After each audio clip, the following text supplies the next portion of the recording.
Светлана Тихановская переехала в Польшу, она налаживает работу в Варшаве, и это повод для нашего разговора. Скажите, пожалуйста, Сергей, вам будет не хватать Светланы Тихановской? Нет, мне абсолютно не будет ее не хватать. Я считаю, что было бы неплохо, если бы ее офис уехал окончательно, бесповоротно, и чтобы здесь не оставались никакие ее товарищи, чтобы они перестали здесь мешать. И я бы предпочел, чтобы и в Польшу тоже они не ехали, потому что там тоже есть хорошие люди, чтобы она не мешала. Что так зло? Это зло или объективно? В чем причина таких резких слов сейчас ваших? Вы знаете, для меня, как бывшего политзаключенного, для меня очень важны взаимоотношения с КГБ. Если человек был связан с КГБ хоть как-то, об этом нужно сразу заявлять. Ну, например, в 2010 году был такой Михалевич Олесь. Он был кандидатом в президенты, на него надавили в КГБ, он подписал какие-то бумажки о сотрудничестве, потом уехал в Польшу и сразу же заявил, что на него надавили, и он был вынужден подписать бумажки. Все, к нему никаких вопросов нету. И его политическая карьера, кажется, даже и продолжается. И никаких вопросов. Проблема в том, что Светлана Тихановская в 2020 году взяла деньги у КГБ. Может быть, это не так смертельно, но она об этом 5 лет молчала. Мои друзья даже у нее спрашивали об этом, потому что слухи-то ходили. Спрашивали об этом, она говорила нет. Потом, когда КГБ опубликовал эту видеозапись, на котором ей дают деньги, вот Светлана Георгиевна, деньги, которые вы просили, она их берет, накрывает, чтобы Маша не увидела. Вот. И только тогда она призналась. 5 лет молчать об этом. По-моему, на этом должна заканчиваться любая политическая карьера. Отсюда, наверное, резонный вопрос о легитимности. От чего имени сегодня, да и, в общем, все эти 5 лет выступает Светлана Тихановская? От вашего или от ваших соратников имени? В 2020 году в Беларуси на самом деле никаких выборов не было. В Беларуси нет выборов. Я могу об этом говорить достаточно долго. Наверное, штук 9 или 10 пунктов я могу выложить, почему в Беларуси не проходят выборы. Вот. И поэтому говорить о том, что Тихановская выиграла эти выборы, и поэтому она легитимна, это абсолютнейший бред. Вот. Она не является никаким кандидатом-электом, президентом-электом, или как она там себя называет. Это абсурд полнейший. Но если бы она действительно была готова быть президентом каким-то, то она должна была провести инаугурацию, как ей предлагали в 2020 году. Она могла вернуться в Беларусь. Ну, это, конечно, мужественный поступок, героический, рисковый. Может быть, ей это не нужно было, но она могла вернуться в Беларусь и провести инаугурацию в Беларуси. Другой вариант, она могла провести инаугурацию безопасно в Литве. Она этого не сделала, к сожалению. Поэтому какая у нее может быть легитимность, ну, я не знаю, я теряюсь в догадках. Сергей, звучит это все, я бы сказал, напористо, эмоционально и предвзято потому. Дайте, пожалуйста, мне и тем, кто нас сейчас видит, основания думать, что вы нейтральны, что вы объективны. Я не могу сказать, что я совсем нейтрален, потому что для меня очень важно, чтобы в Беларуси была, наконец, демократия. Потому что я 5 лет своей жизни отдал, находясь в тюрьме, а до этого 3 года под постоянной слежкой ментов и тому подобное. Поэтому я не могу сказать, что я полностью нейтрален. Если человек берет на себя такую ношу, такую ответственность, быть национальным лидером, да, то у меня к нему очень серьезные требования. Он должен отвечать этим требованиям. Этот человек, как минимум, должен быть честен во всем, что касается отношений с КГБ. Если человек врал в этом вопросе, у меня к нему нет никакого доверия. Второе, он должен поступать как лидер. В 2020 году как она поступила? Вот. Она, во-первых, не пошла на инаугурацию. Во-вторых, призывы не выходить на митинги. Один призыв был из Беларуси, хорошо, надавили и тому подобное. Но она уехала в Литву еще раз, сказала, и уже из Литвы не выходите на митинги. Вот. Потом много чего еще другого могут сказать, особенно те люди, которые тогда были на свободе. Это вы можете, например, с активистами Европейской Беларуси поговорить, которые это видели своими глазами. Я видел это только из тюрьмы. И то я был в шоке от того, что происходило на самом деле за пределами нашей камеры. Я был в шоке. Поэтому называть ее лидером я не могу. Вы много говорите сейчас о том, что происходило в 2020 году, сейчас 26-й, и за эти годы, это очень приличный срок, что Тихановская и ее офис, есть такой тезис, я слышал его, что это не офис, это акционерное общество, распоряжение грантами. Ну, это может быть оскорбительно, и не мне судить. В общем, офис. Мне кажется, довольно казенное название. Офис Тихановской сделал для политического сопротивления здесь, в Беларуси, и что вы могли ощущать, будучи в тюрьме? Ощущать положительное, так или иначе, влияние, действия Тихановской и ее офиса? Я видел, по сути, целенаправленный слив протеста. Вот это то, что для меня было особенно больно. Вот. Я увидел, что это начиналось еще в сентябре, в августе, сентябре и тому подобное. И, по сути, оно и продолжалось. Когда я вышел, я увидел только намного больше этого ужаса. Например, история с «Черной книгой Беларуси». Когда люди, работавшие в силовых структурах в Беларуси, давали информацию, рискуя, понимая, что им могут дать очень серьезные сроки за это, лет 15, а то и до смертной казни за измену родине, да? Вот. Они рассказывали о преступлениях режима. Вот. Они передавали информацию проекту «Черная книга Беларуси», ЧКБ. Так вот, в течение года, а то и более, там за информационную безопасность отвечал человек, который находился в Витебске и был сотрудником ГУБОПИКа. То есть вы можете себе представить, этого человека даже в глаза не видели, и ему дали такую вот должность в этом проекте. Вот. И огромное количество людей попали после этого в лагеря, и к ним отношение даже хуже, чем к обычным политзаключенным, потому что что такое бывший силовик в роли политзаключенного? Пытки гораздо более серьезные, давление гораздо более серьезное, и 40 больше. И таких историй я услышал за последние несколько месяцев огромное количество. Это ужасно. И Гаюн, и ЧКБ, и что только там не было. Это ужасно. Понимаете, вот недавно я читал, что депутат Сейма Литвы Томас Томилинас сказал, что Евросоюз выделил демократическим силам белорусским в изгнании $200 миллионов.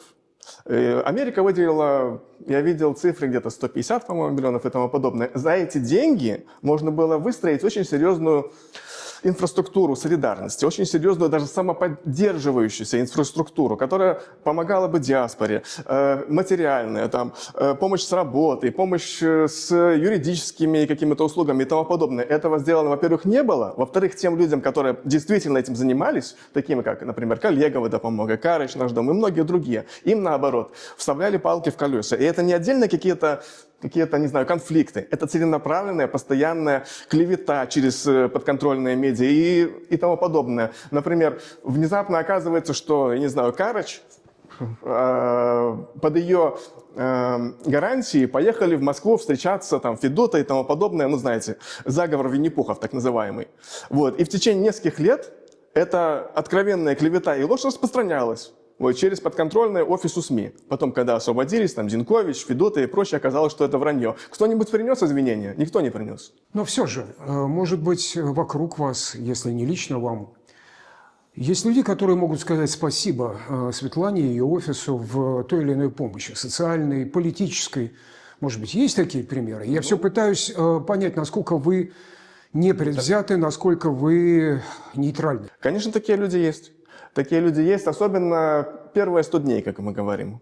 Первые 100 дней люди выходят, особенно те люди, которые не были в политике до 2020 года. Они пришли в демократическое движение не ради освобождения Белоруссии, потому что до этого они как бы не думали об этом, они еще не осознавали, насколько все тяжело в стране, насколько серьезное давление, насколько этот режим является фашистским.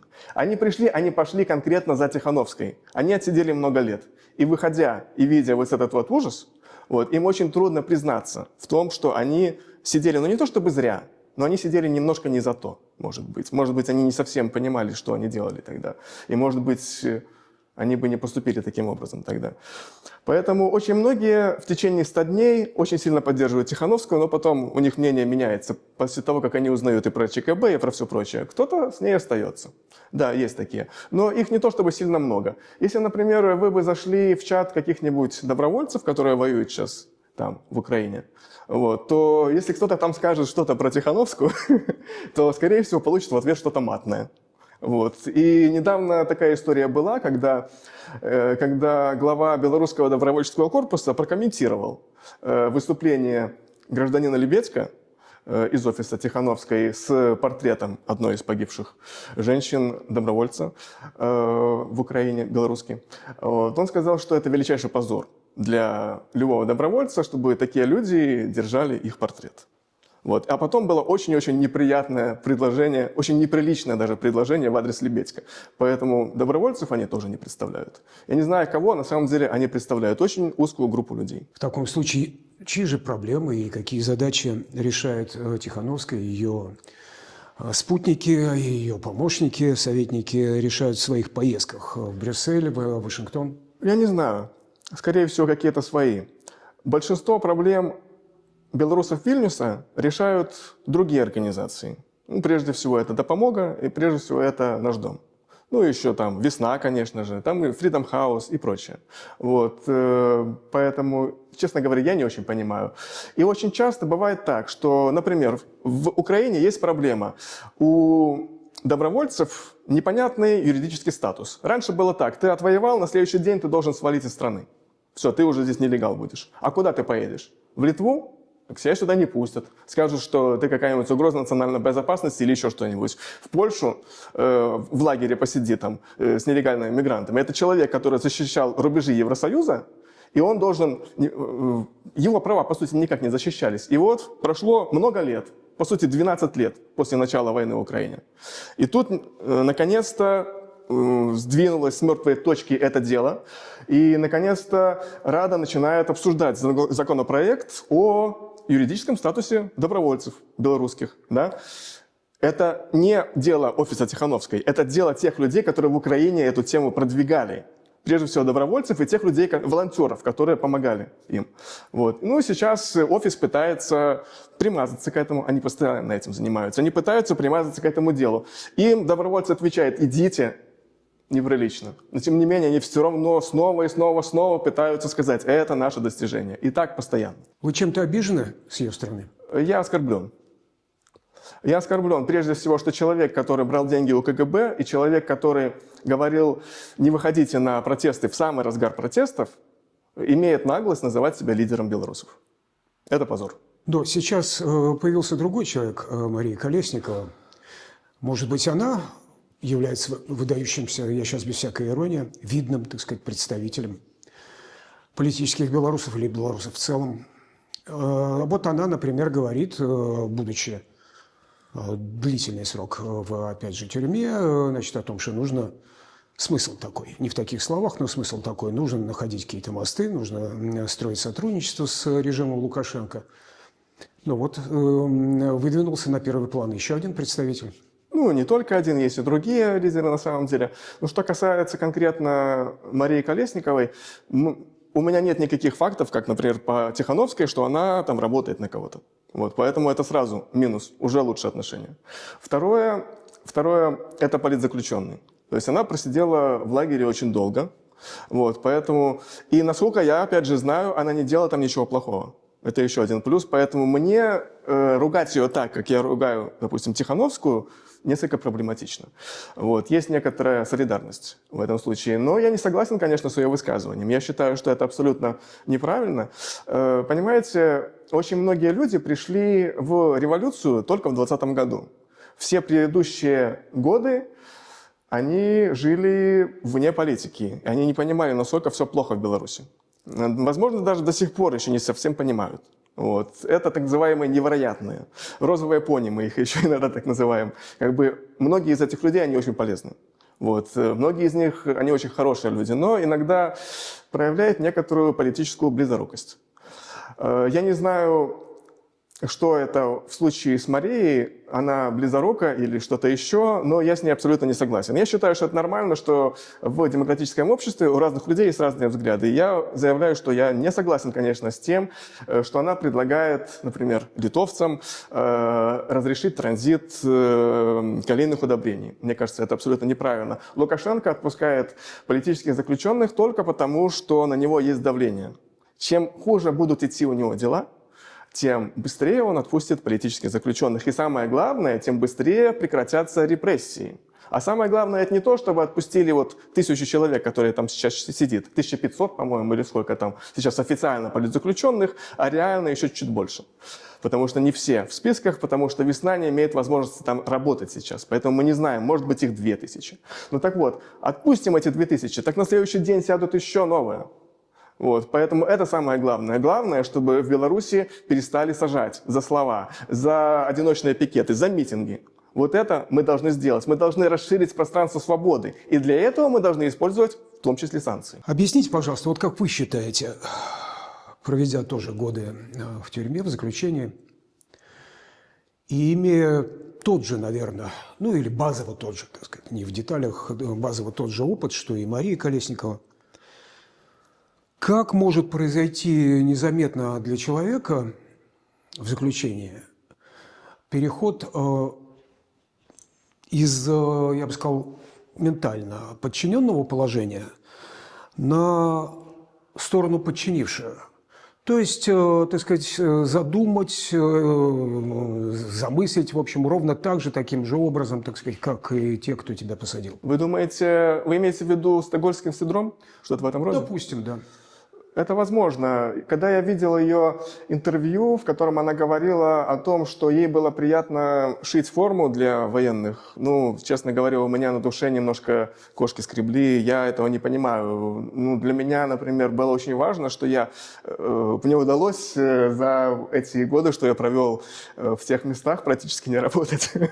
Вот, и использовал разные средства.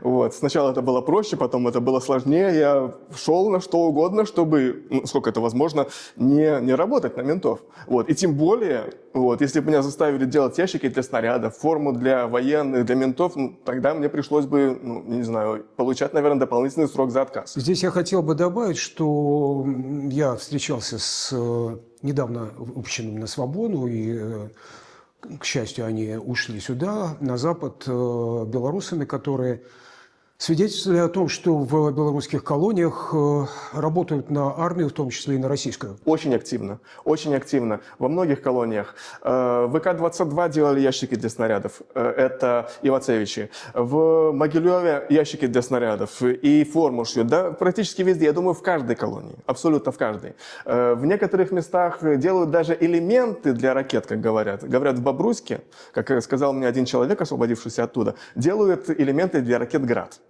Хвостовая часть оперения. Вот. Поэтому огромная, конечно, есть загрузка промышленных зон военными заказами. Это правда. Ну и что же человек, пришедший туда, попавший, не пришедший, а попавший, конечно, значит, в тюрьму, в лагерь, по своим убеждениям, за них, значит, вдруг оказывается, каким образом втянут и вполне солидарен с тем, что там происходит, делается. Ну, не совсем солидарен. Вы знаете, для меня красная линия, конечно, не это. Ну, я не могу на это пойти, я не могу пойти на это. Но я не могу осуждать тех людей, которые в условиях, по сути, рабских, вынуждены так делать. Вспоминаем, например, Освенцим и тому подобное, концлагеря нацистские, в которых точно так же выполняли военные заказы. Это было рабство. Поэтому я не то чтобы могу людей за это клеймить, но я этого не понимаю. Скажите, пожалуйста, ну вот выходит, например, Мария Колесникова или Бабарыка, или вот вы, например, да? Мы сейчас разговариваем, и это записывается, это будет публично в эфире, и они точно так же выступают. Оказываются не согласны, оказываются внутренние противоречия, то есть взаимоисключающие высказывания, которые, я бы сказал, потрясают, даже так сильно выражаясь, потрясают литовское общество и шире. Вот. Дальше, там внутри, в диаспоре политического сопротивления, есть ли диалоги, есть ли друг другу возможность сказать: ты не прав, объясни. Ну, например, обращение к Марии вы можете совершить? Вы можете спросить у нее, зачем вы так, или ты Мария, да, или вы Мария, так сказать, вот так вот высказывались, значит, что вы имели в виду? Ну, я не так давно разговаривал с ее сестрой, когда еще Мария была в лагере. Приезжала сестра Хомич и еще несколько человек, которые как раз занимались тем же самым. Они говорят: мы должны освободить политзаключенных любыми средствами. В том числе можно освободить Беларусь от этих санкций. Вот мы готовы пойти на снятие всех санкций, только освободите. Минуточку, а что насчет репрессий? Мне кажется, самое главное – это прекратить репрессии в Беларуси, а не только освободить. Мы вот, например, мы не просили, чтобы нас освободили в обмен на то, чтобы, по сути, признали, что в 2020 году мы проиграли. Нет, извините, мы не ради этого садились. Мы понимали, что мы или выигрываем, или мы сядем надолго. Поэтому, извините, это политический вопрос. И это вопрос моральный. Это вопрос жизни белорусской нации. Вот. И для нас это было очень важно. Это было важнее, чем наша свобода и даже чем наша жизнь. Насколько я понимаю, может быть, я не прав, вы из такого принципиального, из непримиримого лагеря, ваш соратник и лидер Статкевич, известно, какой поступок он совершил, мужественный, безусловно, он герой. Вот. Может быть, вы слишком категорически рассуждаете, может быть, и нужно в обмен на эти какие-то соли там калийные, что по сравнению с человеческими жизнями, да, и здоровьем.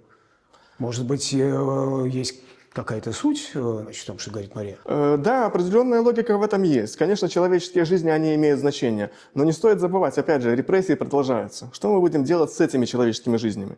А что мы будем делать с теми людьми, которые сейчас растут в Беларуси в абсолютно неправильном ключе воспитываются? Милитаризация происходит образования, начиная с детских садиков.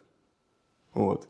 Это разве не человеческие жертвы на самом деле? Скажите, пожалуйста, вот ровно то же самое, например. Вы можете сказать Марии, у вас есть такая возможность, и у других, не только у вас, встретиться, созвониться, как угодно, но сказать то же самое в лицо и попросить объяснений с ее стороны? Я думаю, со временем встретимся и объяснимся.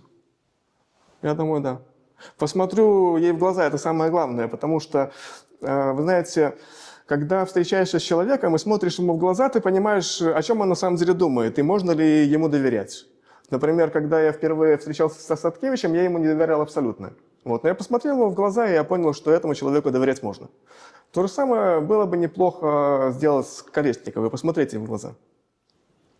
В принципе, вы знаете, участники демократического процесса, участники сопротивления, как вы выражаетесь, они иногда встречаются, и я вижу, вот прямо сейчас меня очень радует, что две ранее непримиримые структуры, возможно, скоро помирятся. И меня это действительно радует, потому что и тот хороший человек, и тот хороший человек, и тот действительно хочет добра Беларуси и готов ради демократии на многое, и тот хороший человек. Меня это очень радует. Я вижу, что есть определенные шансы на консолидацию действительно хороших людей. У Марии Колесниковой есть единомышленники? Вот во всем том, что она говорит. И в этом есть. Не вообще, не морально и не просто эмоционально там ей, так сказать, сопереживать, а вот сущностного. Во всем, что мы сейчас обсудили, есть единомышленники? Я, знаете, так скажу, что сторонников Бабарика и, соответственно, Колесниковой достаточно много. Их было очень много в 2020 году. И я, возможно, скажу ересь, но мне кажется, что в 2020 году должен был выиграть Бабарика. Я думаю, что если бы выборы прошли честно, то их выиграл бы Бабарика. Вот, потому что это был самый проходной кандидат. И есть огромное количество людей, которые не так радикальны, как я, вот, которых этот кандидат и которых Мария абсолютно устраивают. Ну, я могу, может быть, немножко посмеиваться над ними и тому подобное, но их достаточно много. Почему? У них деловые интересы? Не только. Многие из них просто добрые люди. Многие из них не такие циничные, как я.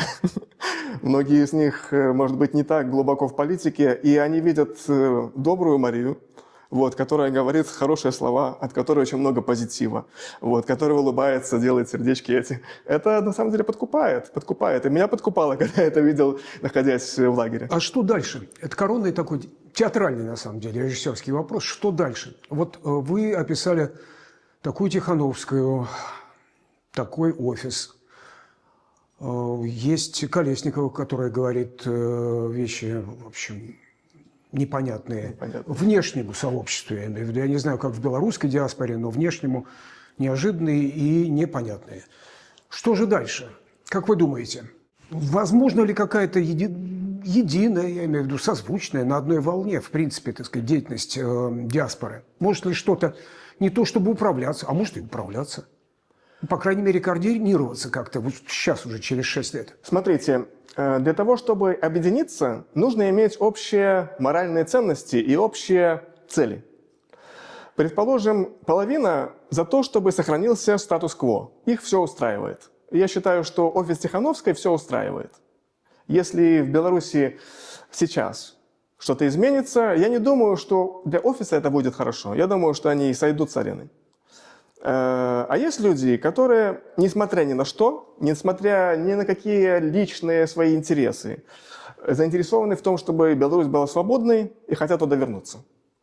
Эти две категории, они не могут объединиться. Предположим, какой-нибудь координационный совет. И половина будет таких, а половина будет таких. Ну как можно будет работать в одном направлении? Поэтому это абсолютно бесполезно. Ну, кстати говоря, по-моему, сегодня заседает Координационный совет. Да, я видел. Абсолютно бесполезная структура. Идея хорошая, вот, но ее реализация, к сожалению, очень грустная. И если мы попробуем еще раз что-то создать опять с офисом, ничего хорошего не будет. Это абсолютно очевидно, я с этим сталкивался много раз. Я помню, как те же люди, которые сейчас якобы новая оппозиция, на самом деле многие из них были старой оппозицией, конструктивной, которая отлично себя чувствовала при Лукашенко. Как та же самая оппозиция в 2018 году, когда собиралась инициативная группа по подготовке празднования столетия БНР в Минске. Им сказали, что не нужно общаться с неконструктивными вроде Статкевича. И внезапно в офисе БНФ, когда мы пришли туда, там оказался ремонт. Двери офиса закрыты. Понимаете? Ну что с ними можно делать? Сначала договариваешься, потом окрик из облсполкома, и двери закрыты, и все, до свидания. Это абсолютно бесполезно. Объединяться нужно тем, у кого общие цели и общие задачи. И такие люди есть, и общие моральные ориентиры. Такие люди есть, и я верю в то, что они объединятся, и я вижу, что они уже понемножечку объединяются. Но один из важных моментов, пожалуйста, прекратите поддерживать вот этот вот непонятный офис. Потому что, извините, во главе человек, который брал деньги у КГБ. Я не понимаю, почему такой человек до сих пор не в статусе угрозы национальной безопасности Литвы. Как вы себе представляете этот человек и вообще весь этот офис? Это на самом деле машина, уже отлаженная машина, может так взять и уйти куда-то в небытие. Нужно Не физическое имеется в виду. Нужно прекратить их кормить. Нужно прекратить их поддерживать. Прекратить оказывать им дипломатическую поддержку. Вот. А те люди, которые действительно хотят освобождения страны, они должны об этом откровенно говорить. Потому что на самом деле недовольных очень много. Очень много недовольных тем, что происходит. Но, к сожалению, обычно все это недовольство выплескивается в чатиках, вот, которые никто не читает. Об этом нужно говорить открыто.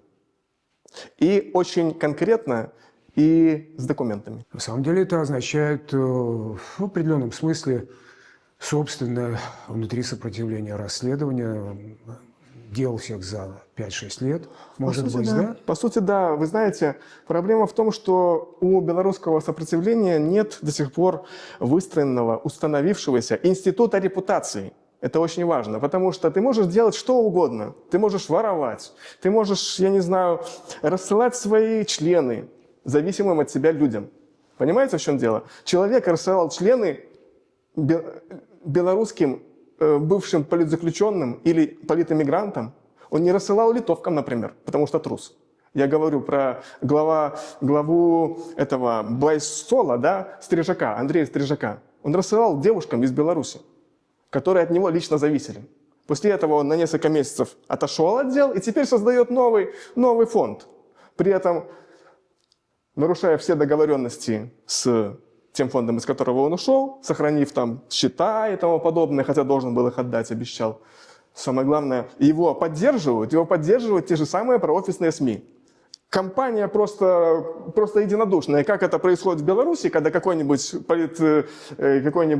комментатор что-нибудь сделает, да, сразу все там БТ, ОНТ, СБ или как они там называются, все они начинают его поддерживать. Точно то же самое, когда этот рассылатель своих членов сказал, я создаю новый фонд, сразу же наша Нива там и все прочие, все эти проофисные граждане, они сразу начали поддерживать этого Стрижака. Это недопустимо. Если человек занимался такими вещами, он должен уйти из политики. Его не должно быть ни в журналистике, ни в фондах каких-то, ни в экономической деятельности, нигде. До свидания. Извини, есть в Литве работа. Иди, я не знаю, убирай, в клининг иди. Можешь идти на завод. Ну, почему бы и нет?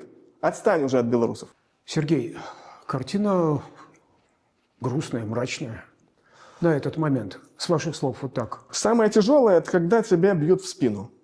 Вы знаете, когда в 17, 18, 19 году, понятно, была слежка ментов. Были провокации, приходили пьяные, там ломали на пикетах стенды и тому подобное. Это было неприятно. Сутки, подсаживали бомжей вшивых и сумасшедших. Это было неприятно. Но когда оказывается, что человек, который вроде тоже за демократию, наносит себе гораздо больше урон, вот это, конечно, неприятно. Поэтому пока мы не разберемся с этим завалом, с этим бардаком, вот, мы, конечно, не сможем в полной мере бороться с режимом Лукашенко. Поэтому я очень рад тому, что офис наконец-то уезжает из Литвы, что Литва, наконец, в большей степени осознала, что это такое, этот офис. Но хотелось бы, чтобы он уехал с концами, и чтобы он не оставался в Варшаве, потому что в Варшаве тоже очень много белорусов. Пусть едут куда-нибудь, я не знаю, в Испанию, где белорусов поменьше, и там изображают борьбу. Но, пожалуйста, не мешайте нам.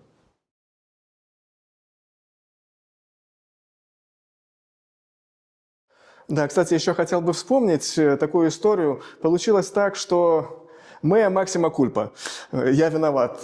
Тихановскую в том числе и я привел в эту политику. Получилось так, что когда она подавала документы в Центральную избирательную комиссию, я был рядом с ней, я ее заводил. Она была чертовски запугана. Вот, она не знала, что делать, и я поставил свое мужское плечо, так сказать. Она была одним из кандидатов протеста по стратегии Статкевича, которую в том числе я в какой-то степени тоже помогал разрабатывать. Я бы сказал, что 15% там это моя работа. Вот. Да, получается так, что я один из тех людей, которые ее привел в политику. И это в некотором роде моя вина. Но, тем не менее, то, что я так немножко напористо, может, говорю в отношении нее, высказываюсь, это не потому, что у меня есть какие-то личные счеты. Я ее лично практически не знаю. Я ее видел в своей жизни раза 4 вживую. Для меня просто, понимаете, очень важно, чтобы Беларусь наконец-то была свободна. И я считаю, что такие люди, как Светлана, они немножко мешают. И это для меня очень важно. Немножко это же исправимо. Исправимо, если такие люди уйдут из политики.